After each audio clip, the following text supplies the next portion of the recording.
On our anniversary, my father-in-law taunted me with divorce papers. My husband walked away, showing off his 25-year-old bride. But a single letter from my best friend turned it all around. Can you even begin to imagine sitting at your own anniversary dinner, surrounded by everyone you love and trust, only for your mother-in-law to smile and say, "We have a wonderful surprise for you," right before your entire world shatters into a million pieces? Because that's exactly what happened to me. And what came next was a level of calculated, bone-chilling cruelty I never thought possible. My father-in-law, Mason, stood up, commanding attention from every single guest. The elegant table, the crystal and china I had meticulously arranged, suddenly felt like props in a twisted play I hadn't even auditioned for. But to truly understand that moment, that deep, cutting betrayal, we have to rewind a little. Just hours earlier, that day had started with so much promise. It was the morning of our second anniversary, and I woke before dawn, my body absolutely buzzing with an excitement that wouldn't let me sleep. 2 years. Timothy and I had made it, and tonight we were going to celebrate with everyone who mattered. I slipped out of bed, careful not to wake him, and padded to our kitchen. The house felt different, humming with possibility. The sun hadn't quite started filtering through, but I could still see our wedding photos on the mantel, glowing softly. There we were, frozen in that perfect moment, promising forever. I touched my wedding ring as I started the coffee, spinning the gold band around my finger the way I always did for reassurance. Over 2 years, it had grown warm from my skin, molding itself to fit perfectly. It felt like part of me now, as natural as breathing. Timothy appeared in the kitchen doorway, just as I was plating his favorite breakfast: blueberry pancakes, crispy turkey bacon, fresh orange juice. The kitchen smelled like pure contentment. "Happy anniversary," I said softly, fully expecting him to cross the room and kiss me, just like our first. Instead, he just paused there, his expression unreadable. "Yes," he replied simply. 2 years. Something in his tone made me look up, but he had already turned to the morning newspaper. The familiar rustle of pages filled the space, creating a strange, unexplainable barrier. Timothy was always quiet in the mornings, but this silence felt different, heavier, more deliberate. I tried to dismiss my uneasiness, telling myself it was just anniversary nerves. Men, I reasoned, they handle celebrations differently. Where I felt excitement bubbling like champagne, he probably felt the weight of expectation. The afternoon found me at Mason and Sharon's house, transforming their formal dining room. Sharon, my mother-in-law, directed my efforts with her usual mix of criticism disguised as helpful suggestions, but there was something different about her today. She practically vibrated with excitement. "You seem particularly happy today," I observed, carefully placing roses. "Oh, Catherine," she replied, her smile wider than I had ever seen it. "Tonight is going to be such a special evening. Such a relief, really. We've been anticipating this moment for quite some time." Mason, from his leather armchair, just nodded. He was observing our preparations with the satisfaction of a general surveying his troops before battle. 2 years provides adequate time for evaluation, he said, his voice carrying that authoritative tone he always used.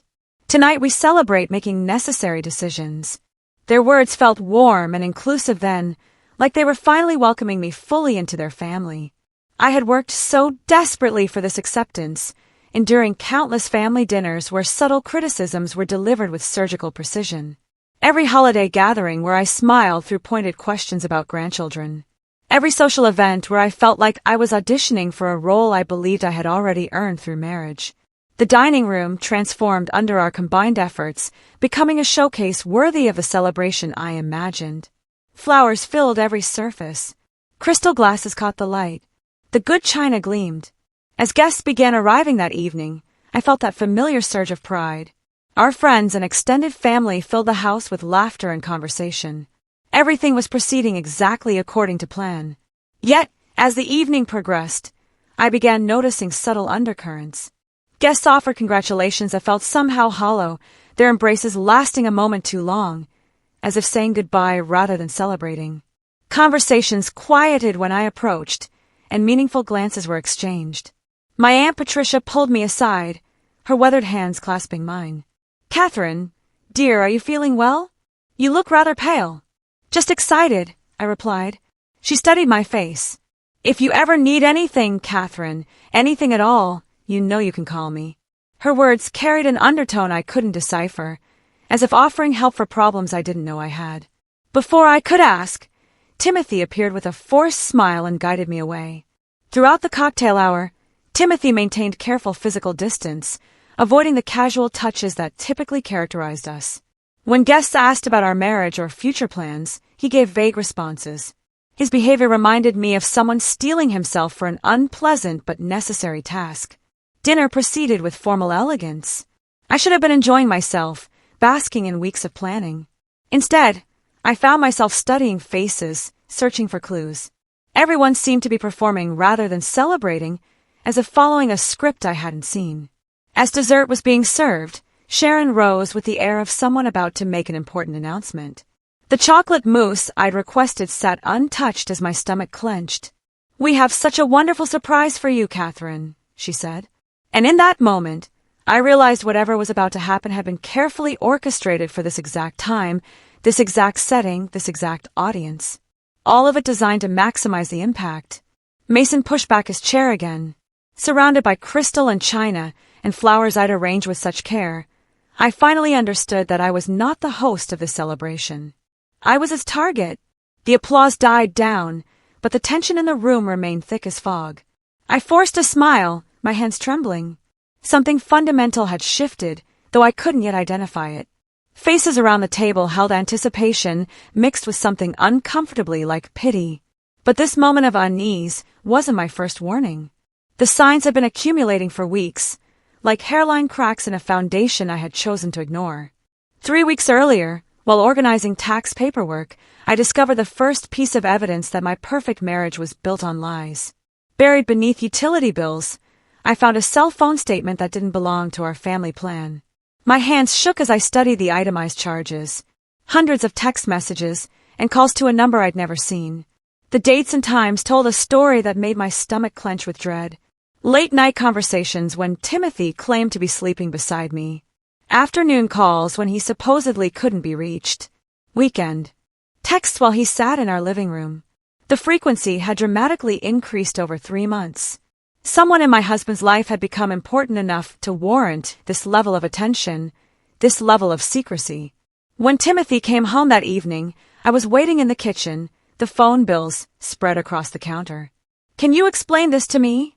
I asked, my voice steadier than I felt. His face went through rapid transformations: confusion, recognition, guilt, and finally defensive anger. "You went through my personal papers. They were mixed with our tax documents," I replied. "I wasn't snooping. I was organizing." "That's work-related," he said, but his voice lacked conviction. "My boss requires a separate line for certain projects. Your boss requires you to text at midnight." Timothy's jaw tightened. "You are being paranoid, Catherine. This kind of suspicious behavior is exactly why our marriage has problems." Our marriage had problems. This was news to me. "What problems, Timothy? I don't understand what is happening here." "Everything has to be about you, doesn't it?" His voice rose with a frustration that seemed to have been building for months. "You question everything I do, everywhere I go, everyone I talk to. It's suffocating." He grabbed his keys and headed for the door. "I need air. I need space. I need to not be interrogated in my own home." The front door slammed, leaving me alone with the phone bill and the crushing realization that my husband was keeping secrets that required professional-level deception. 2 days later, a grocery store encounter added another piece to the puzzle. I was selecting vegetables when I noticed a young woman staring at me with uncomfortable intensity. She was beautiful in that effortless way that made me immediately self-conscious. "You must be Catherine," she said, approaching nervously. "I'm sorry. Do we know each other?" "I'm Judith," she replied, her hands trembling. "I work with Timothy. He mentions you sometimes." Timothy rarely discussed colleagues, and he'd certainly never mentioned a Judith. Her nervousness seemed disproportionate. She kept glancing around as if expecting someone to catch us talking. "He told me about your anniversary party," Judith continued. "It sounds like it will be lovely." This struck me as odd. Timothy had been reluctant to discuss our celebration. Why would he share details with a coworker he never mentioned? How thoughtful of him to talk about our marriage at work, I said carefully, studying her face. Judith's smile faltered. Oh, he doesn't really discuss your marriage. He talks about other things, personal things. She paused, seeming to realize she had revealed too much. I should go. It was nice meeting you, Catherine. She hurried toward the exit, leaving me standing in the produce section with questions multiplying in my mind like cancer cells. Personal things. What personal things would Timothy share with a beautiful young coworker that he couldn't discuss with his wife? The weekly dinner at Mason and Sharon's house the following Sunday provided another layer of understanding about my precarious position. What had once felt like mild criticism now revealed itself as systematic evaluation. A performance review. I was apparently failing. Margaret's daughter just had the most beautiful baby, Sharon announced. Such a blessing. Grandchildren bring such joy. She glanced meaningfully at my flat stomach, and I felt the familiar flush of shame. The Johnsons are expecting their second, she continued relentlessly, and the Pattersons just welcomed their third. It seems everyone our age is enjoying the fruits of successful marriages. Mason joined the assault. Successful marriages typically produce children within the first year. It demonstrates compatibility, shared values, biological fitness. I tried to redirect the conversation, but Sharon persisted with observations about family legacy. Her words were carefully chosen to wound while maintaining plausible deniability. This wasn't outright cruelty. This was strategic demoralization. Timothy sat through these exchanges in complete silence, neither defending me nor redirecting the conversation. His passive participation in my humiliation was perhaps more devastating than his parents' active cruelty. I excused myself to the bathroom where I pressed my back against the door and cried silently, their voices continuing in the dining room. Through the thin walls, I could hear them discussing my inadequacies as if I were a faulty appliance. 2 years should have been adequate time, Mason was saying. Perhaps the problem is more fundamental, Sharon replied. Timothy's voice was too quiet to distinguish words, but his tone suggested agreement. When I returned, the conversation had moved to safer topics, but the damage was done. I understood now that my position in this family was conditional, probationary, subject to performance metrics I was apparently failing to meet. The phone call from my mother came that Thursday evening while I stirred soup that would go uneaten because Timothy was working late again. Her voice carried the worry only mothers can perfectly calibrate. Catherine, honey, you sounded so tired. Are you sleeping enough? Eating properly? I'm fine, Mom. Just busy with anniversary planning. Timothy missed Easter dinner and Christmas felt strained. Is everything all right between you two? The question hung in the air like smoke, impossible to ignore, but dangerous to acknowledge. How could I explain that my husband was becoming a stranger? That his family treated me like a disappointing employee? That I was discovering deceptions? We're fine, I lied. Just the normal adjustments of married life. Catherine, her voice carried the authority of someone who had raised 3 children and survived 35 years of marriage. You know you can tell me anything. If you need help, if you need to come home for a while, if you need anything at all. The offer of refuge was both comforting and terrifying. It meant she saw what I was trying so hard to hide, that my perfect marriage was crumbling, and I was too proud or too frightened to ask for help. I'll visit soon, I promised, avoiding her perceptive questions. I love you, sweetheart. Remember that you deserve to be happy. After she hung up, I stood in my empty kitchen, holding the phone and wondering when happiness had become something I had to remember I deserved, rather than something I naturally expected. Now, sitting at this anniversary dinner, with Mason preparing to make his announcement, I realized all those warning signs had been leading to this moment. The mysterious phone calls, the beautiful coworker, the family's growing impatience, my mother's worried questions, all of it had been building toward whatever surprise awaited me. The dessert sat untouched before me as the weight of expectations I could never meet pressed down like a crushing stone. Mason cleared his throat, that booming sound cutting through the silence. But before he could begin, my mind drifted, racing back to a medical appointment just 48 hours earlier. The memory felt both distant and immediate. Erica had insisted on driving me to Dr. Patterson's office, her enthusiasm both comforting and overwhelming. The fertility clinic, its sterile corridors lined with motivational posters of smiling mothers and chubby babies. The irony was not lost on me, surrounded by images of successful pregnancies while I sat there documenting 2 years of failure. Just think, Erica had whispered. By Thursday, we might have the answer you've been hoping for. The forms felt like confessions. How many months trying to conceive? 24. Any pregnancies? Both. Marital stress. I'd stared at that question for a minute before checking, sometimes. Dr. Patterson, a kind woman, had delivered half the babies in town. Her examination room was in soothing pastels, but nothing could soften the clinical reality. My body's apparent refusal to cooperate. Tell me about your stress levels, she'd said. Normal, I suppose. The usual pressures of married life. Are you happy in your marriage, Catherine? The question hung in the air like an accusation. Erica squeezed my hand, and I realized my hesitation before answering had revealed more than words could have. Yes, I'd finally replied, but even I could hear the uncertainty. The blood draw felt like my last hope being extracted. Each vial represented another chance for my body to redeem itself. The results will be ready by Wednesday, Dr. Patterson had said. We'll call with the findings. Now, at our anniversary dinner, I wondered if those test results might arrive in time to change whatever announcement Mason was preparing. Perhaps positive news could salvage a marriage that felt increasingly precarious. The confrontation with Timothy 3 nights after the medical appointment had shattered what remained of my illusions.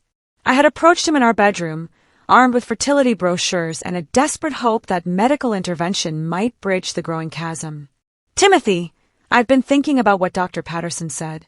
There are options we haven't explored yet, treatments that might help us conceive. His response was immediate and devastating in its coldness. Maybe we're not meant to have children together, Catherine. Maybe this is our bodies telling us something we should listen to. The words struck me like physical blows. What are you saying? I'm saying that perhaps this marriage was a mistake from the beginning. Perhaps we've been trying to force something that was never meant to work. I stared at the stranger, who wore my husband's face but spoke with the voice of someone who had already departed from our relationship emotionally. Is there someone else, Timothy? His silence stretched between us like a guilty verdict. When he finally spoke, his voice was flat and final. I think I should sleep in the guest room tonight. We both need space to think about what we really want. That night marked the beginning of a new phase, one where we lived as strangers, sharing a house, maintaining appearances while privately acknowledging that something fundamental had broken.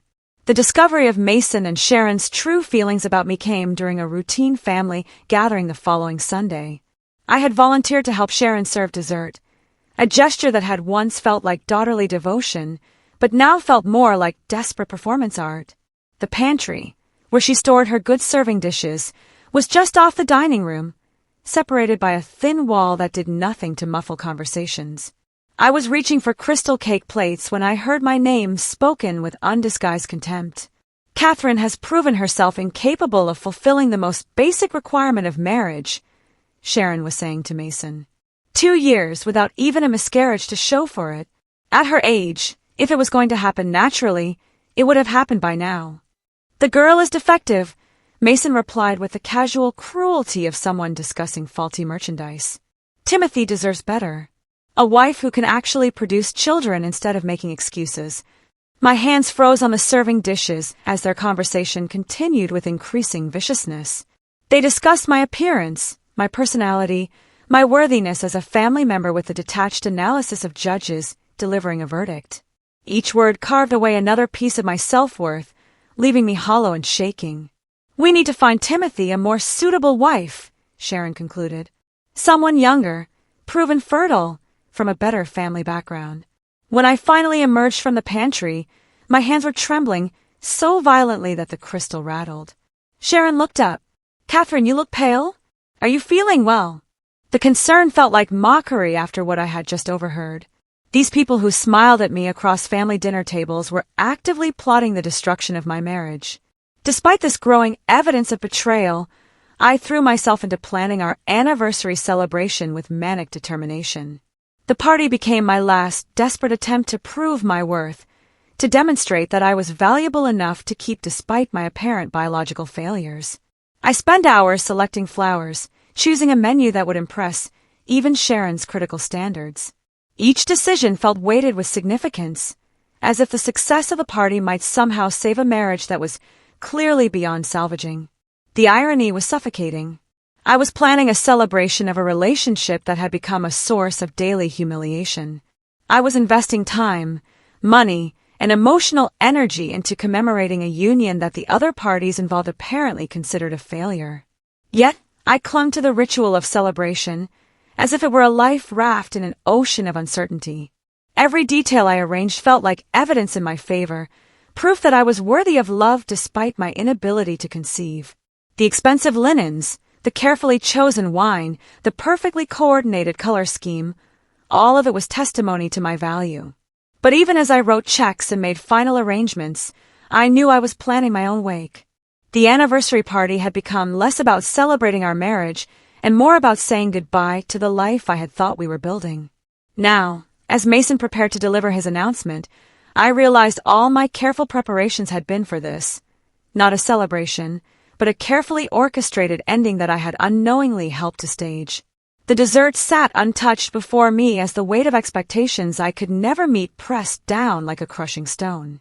Mason's throat clearing seemed to echo longer than it should have, and in that stretched moment, I became acutely aware of how this entire day had felt like a performance where everyone except me had received the script in advance. The morning had begun with Mason arriving at our house earlier than expected, his arms laden with flowers and wine that I had not requested. His greeting was effusive in a way that felt completely unnatural, his embrace lasting several beats too long while his eyes held mine with an intensity that made my skin crawl. "Catherine, my dear daughter-in-law," he had said, the endearment rolling off his tongue with theatrical precision. "Tonight will be such a special evening, such a memorable evening.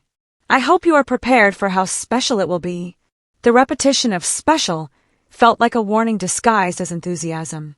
Sharon had been equally strange, practically vibrating with anticipation as she fluttered around our kitchen, rearranging items that didn't need rearranging and offering suggestions for improvements that were really commands wrapped in false politeness. "You should wear your blue dress tonight, Catherine. The one with the high neckline. Very appropriate for the occasion. When had my mother-in-law ever cared about my clothing choices? Yet here she was, treating me with a solicitousness that felt more ominous than her usual cold disapproval.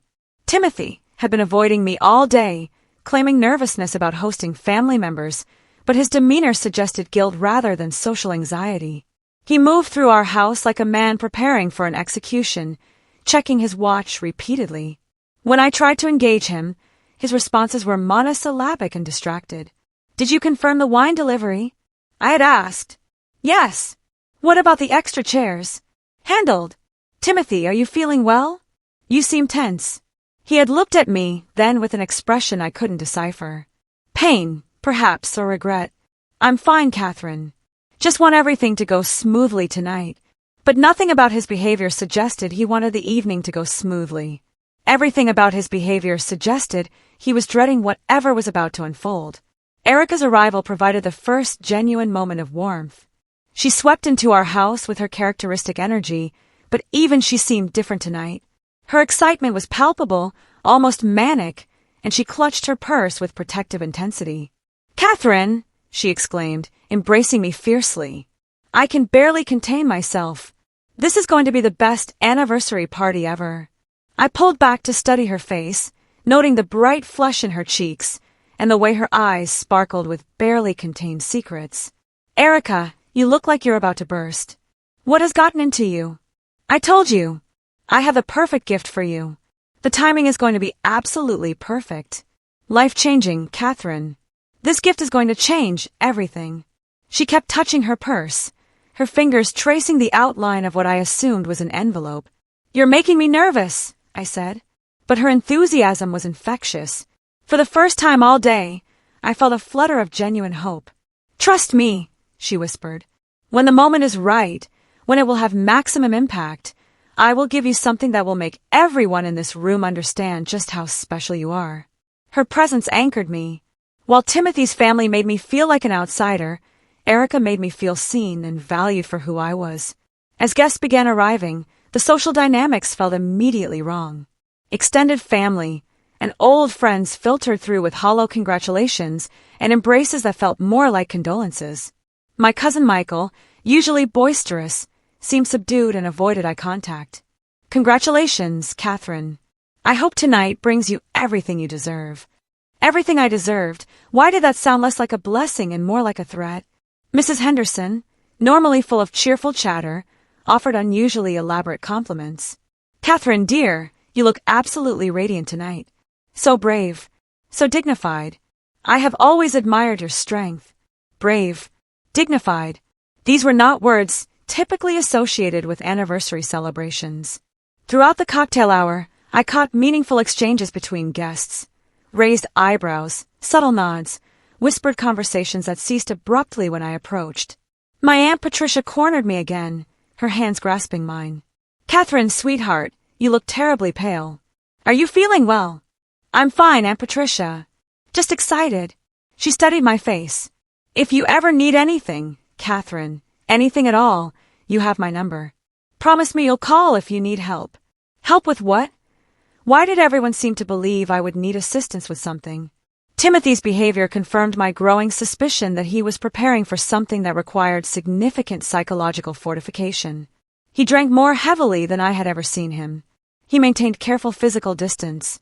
When guests asked about our marriage or future plans, his responses were vague. I watched him check his watch obsessively, as if waiting for a specific moment. His conversations with his father always ended abruptly when I approached. Timothy, I whispered when we found ourselves alone in the kitchen. What is wrong with you tonight?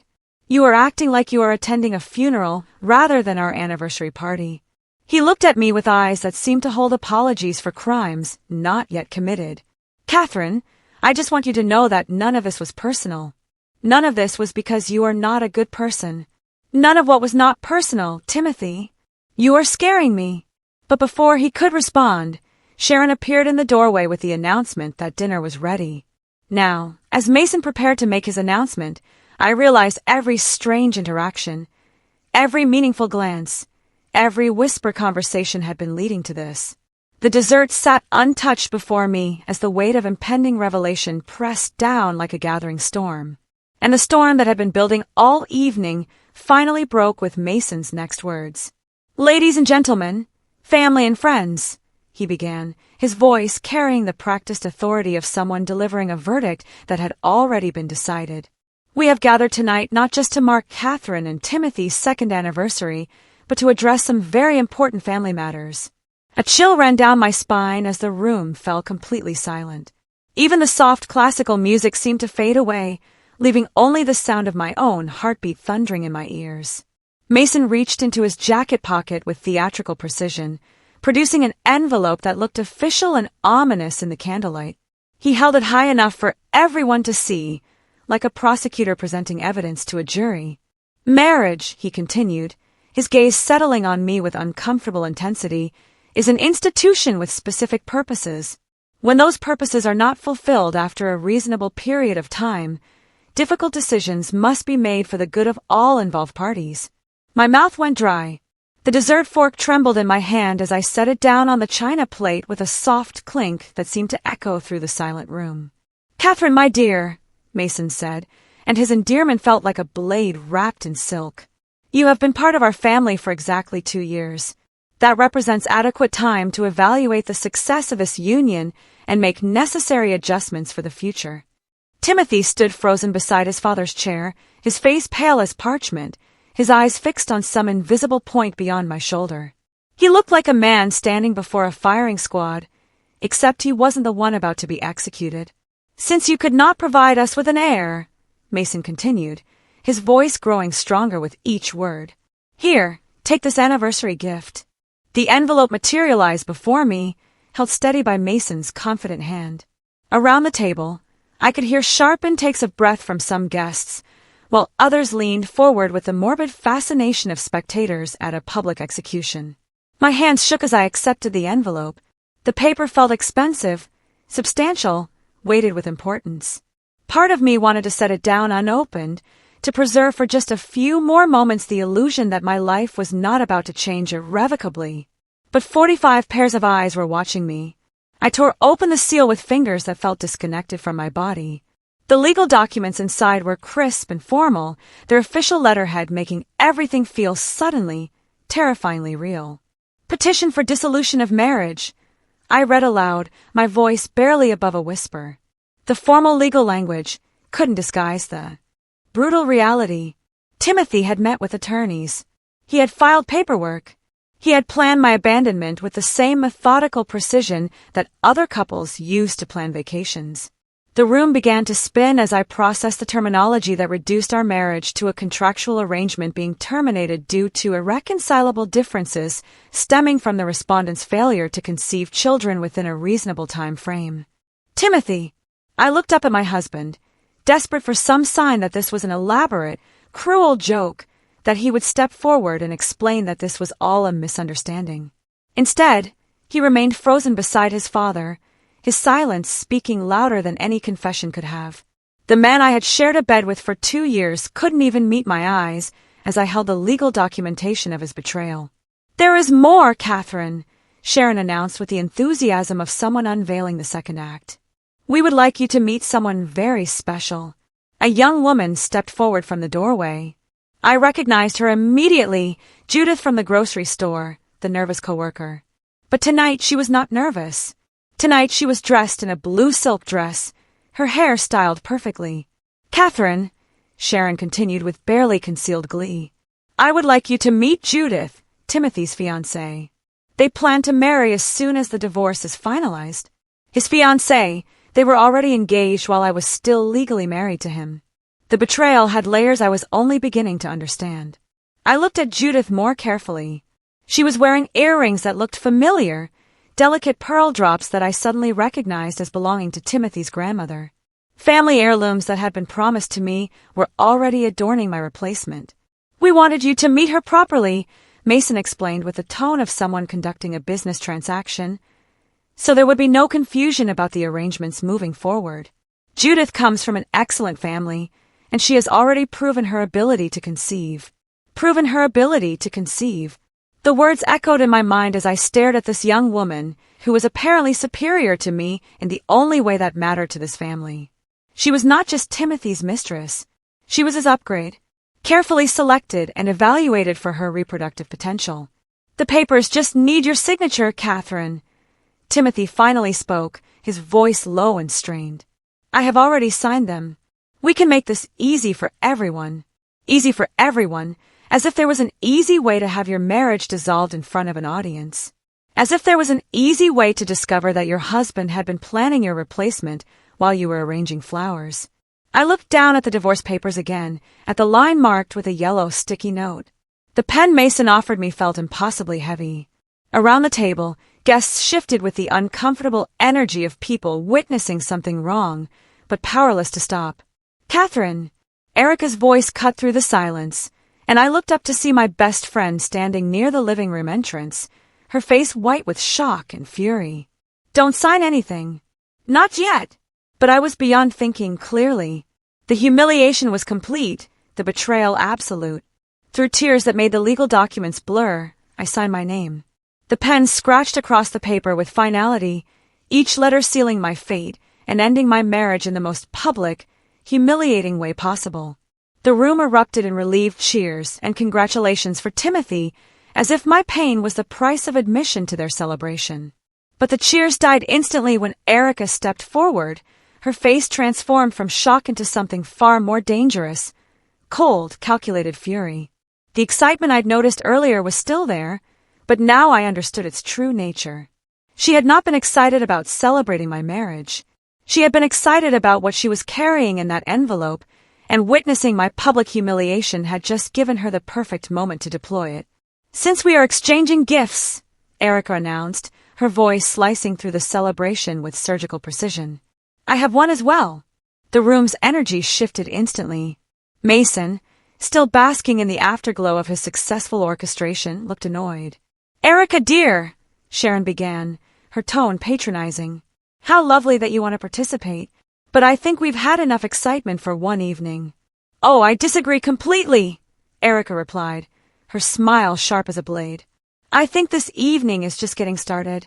She reached into her purse with deliberate slowness, withdrawing the envelope she had been protecting all night. But instead of handing it to me, she walked directly to Mason's end of the table. The symbolism was not lost on anyone. She was challenging the patriarch directly. "This envelope contains information that I believe will interest you greatly," Erica said, holding the document just out of Mason's reach. "Information about your daughter-in-law that might have influenced your decision-making tonight. Had you bothered to gather all the facts before proceeding with this performance?" Mason's confidence faltered for the first time. "Young lady, I do not know what game you think you are playing, but—" "No game," Erica interrupted, her voice growing stronger. "Just truth. Something that seems to be in short supply in this family." She placed the envelope on the table directly in front of Mason. "Open it!" The room held its collective breath as Mason reached for the envelope, his hands no longer quite steady. His theatrical confidence cracked, replaced by the first stirrings of uncertainty. He tore open the seal and withdrew the single sheet of paper. I watched his face as he read, witnessing a transformation that was both terrible and satisfying. The color drained from his cheeks. His triumphant smile dissolved like sugar in rain, replaced by an expression of dawning horror. "What does it say?" Sharon demanded, her voice sharp with anxiety. Mason's hands began to tremble, the paper rustling. His eyes darted between the medical report and my tear-streaked face. "It is a pregnancy test," he whispered, the words barely audible. "Catherine is pregnant." The silence that followed was deafening. "Positive," Erica clarified, her voice carrying clearly. "Confirmed by blood test 48 hours ago. Catherine is carrying your grandchild, Mason. The heir you claim she could never provide." I found my voice then, drawing strength from somewhere deep inside myself I had not known existed. Through my tears and heartbreak, I summoned every ounce of dignity I had left and spoke with a clarity that surprised even me. "Congratulations," I said, looking directly at Mason with eyes that no longer held submission or the desperate desire for his approval. "You just gave away your grandchild." The power shift in the room was immediate. Mason, who had commanded the evening, now looked like a man facing his own execution. The signed divorce papers that had represented his victory moments before now became evidence of his devastating miscalculation. "Catherine," he stammered, his voice breaking. "Catherine, we did not know. We had no idea. Surely we can." "Can what?" I asked, my voice growing stronger. "Can undo the papers I just signed in front of 45 witnesses? Can pretend this evening never happened? Can take back the humiliation you orchestrated? For your own entertainment." Timothy finally found his voice, stepping forward, hands outstretched. "Catherine, please, we can work this out. The papers don't have to be filed." "Work what out, Timothy?" I asked, and the irony of the situation was so sharp it was almost funny. "Work out our marriage that you have already legally dissolved. Work out your relationship with Judith, who is wearing your grandmother's earrings and planning to move into our house." Judith, who had been standing beside Sharon like a trophy, now looked like she wanted to disappear. "This is all a misunderstanding," Sharon interjected, her voice rising with desperate pitch. "An unfortunate timing issue. We can make this right." "You can what?" Erica interrupted, her fury now fully unleashed. "You can undo the legal documents. You can erase the public humiliation. You can magically transform the celebration back into what Catherine thought it was." Mason was now openly begging. "Catherine, please. You must understand. We thought we were doing what was best for everyone." "You thought," I said simply. "You thought wrong. You thought you could dispose of me like defective merchandise and replace me with a newer model. You thought you could orchestrate my humiliation for your entertainment. You thought you could destroy my life without consequences." The legal reality of the signed documents was sinking in. Even if I wanted to forgive this betrayal, the divorce papers created a legal barrier. "The papers are signed," I continued, my voice steady despite the tears. "The marriage is over, and your grandchild will never know the family that threw him away before he was even born." The celebration that had begun with such cruel joy was now awake. The silence that followed stretched like a taut wire. But I was done being the object of their scrutiny, done being the victim of their entertainment. Erica appeared at my side, her arms sliding through mine. "Come on," she whispered, gentle but firm. "We are leaving." Catherine, please. Timothy called out as I pushed back my chair. I turned to look at him one last time. This man who had shared my bed and my dreams. His face was pale with panic, his hands reaching toward me in a gesture that was 2 years too late. Fix what, Timothy? I asked. Fix the legal documents I signed in front of everyone we know? Fix the humiliation you orchestrated? Fix the fact that you replaced me before you even divorced me? He had no answer. None of them did. Mason stumbled to his feet, his chair toppling backward. Catherine, you have to understand. We made a mistake. But we can correct this. And then what? I asked, my voice growing stronger. Pretend this evening never happened? Pretend you didn't just publicly humiliate me? Pretend Judith isn't standing there wearing your mother's jewelry and planning to move into my house. Sharon stepped forward, flushed with desperation. Catherine, dear, you must be reasonable. Think about the baby. Think about what is best for your child. The audacity of her words stopped me cold. What is best for my child, I repeated slowly, is to never know the family that threw him away before he was even born. With Erica's steadying presence, I walked toward the dining room exit, leaving behind the crystal and china and carefully arranged flowers. My steps were measured and deliberate, each one carrying me further away from the life I had thought I wanted. Catherine, Mason's voice cracked. You cannot do this. You cannot take our grandchild away from us. I paused at the threshold, turning back one final time. I am not taking your grandchild away from you, I said clearly. You gave him away when you handed me those divorce papers. The arguing voices and desperate pleading followed us through the front hallway, but they grew fainter with each step we took toward the door. The cool night air hit my face like a blessing. After the suffocating atmosphere of betrayal and cruelty inside, the October evening felt clean and purifying. I breathed deeply. Don't look back, Erica whispered as she guided me toward her car. I kept my eyes fixed forward. With each step away from that house, I felt something lifting from my shoulders. A weight I had carried so long that I had forgotten what it felt like to walk without it. Behind us, the front door opened and Timothy's voice carried across the yard. Catherine, please, don't do this. But I was already climbing into Erica's passenger seat, already closing the door on that chapter of my life with a firm click that felt more final than any divorce papers could. Erica started the engine and pulled away from the curb. In the safety of her car, surrounded by the familiar scent of her vanilla perfume and soft jazz music, I finally allowed myself to completely fall apart. The sobs came from somewhere deep inside me. 2 years of marriage. 2 years of trying to earn approval that was never going to come. 2 years of believing I was building something permanent with someone who was secretly planning my replacement. Let it out, Erica said softly, squeezing my hand. Let it all out. You've been holding this in for months. She was right.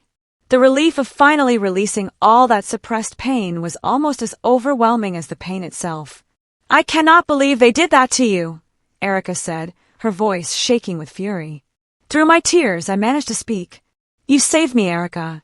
If you hadn't been there with those test results, if you hadn't stood up to them, you would have found another way, she replied firmly. You are stronger than they ever gave you credit for. Stronger than you gave yourself credit for. As we drove through our quiet suburban neighborhood, past houses where lights glowed warmly, I began to feel something unexpected stirring alongside my grief. It was relief, pure and simple. The marriage that had been slowly suffocating me was over. The constant pressure to earn approval from people who would never accept me was finished. The pretense that we were building something beautiful together could finally be abandoned. Where do you want to go? Erica asked. Home, I said without hesitation. I want to go home. The house that Timothy and I had shared looked different as Erica pulled into the driveway.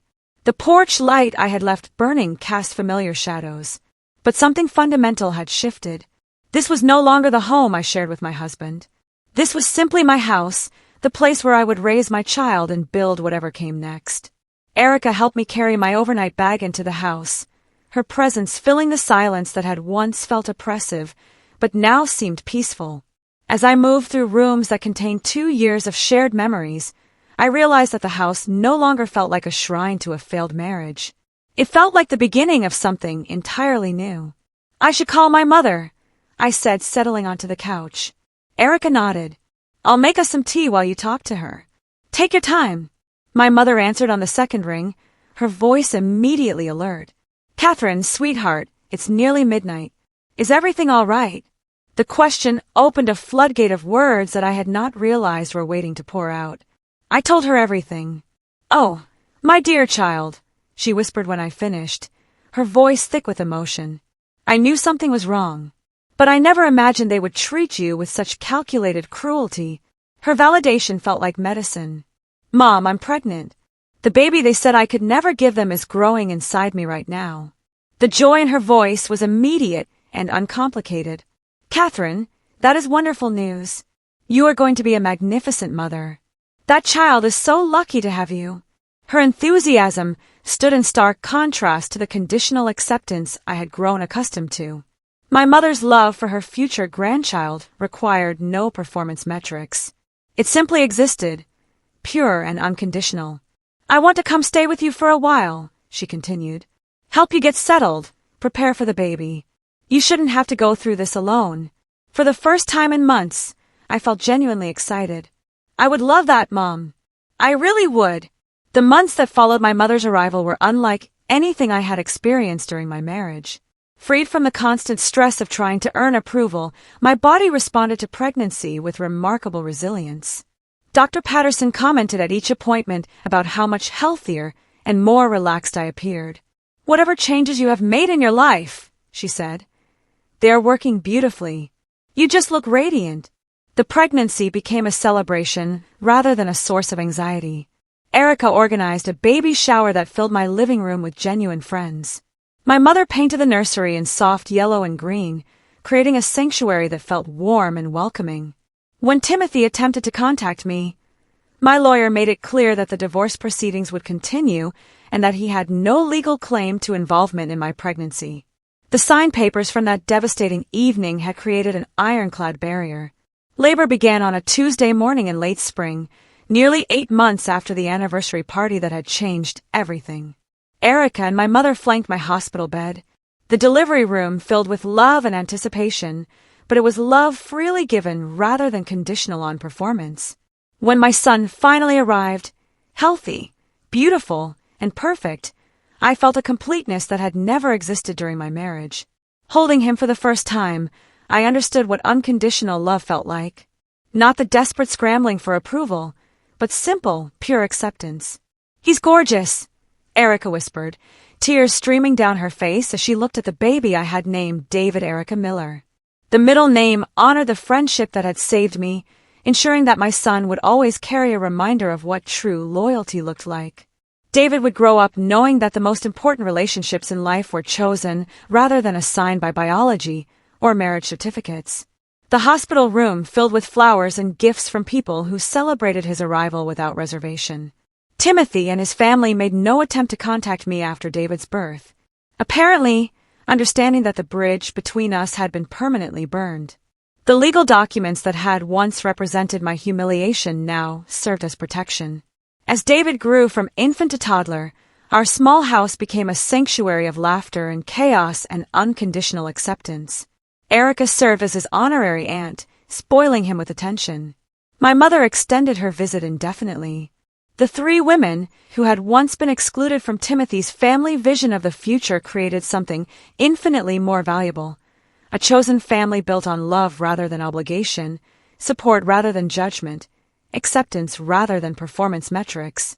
Now, years later, I sit in my backyard garden watching David chase butterflies with the fearless enthusiasm of a 4-year-old who has never known rejection.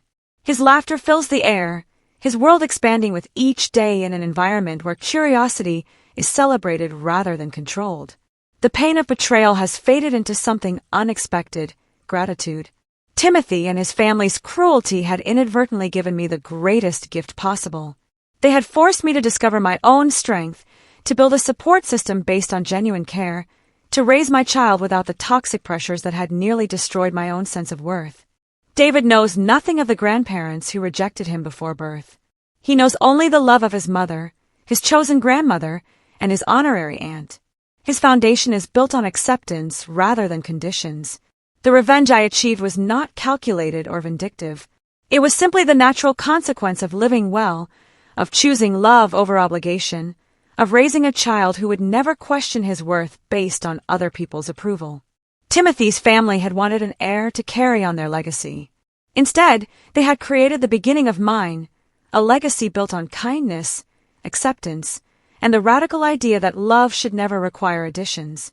Watching David play in our garden, I realized that their cruelty had set me free to become the person I was always meant to be.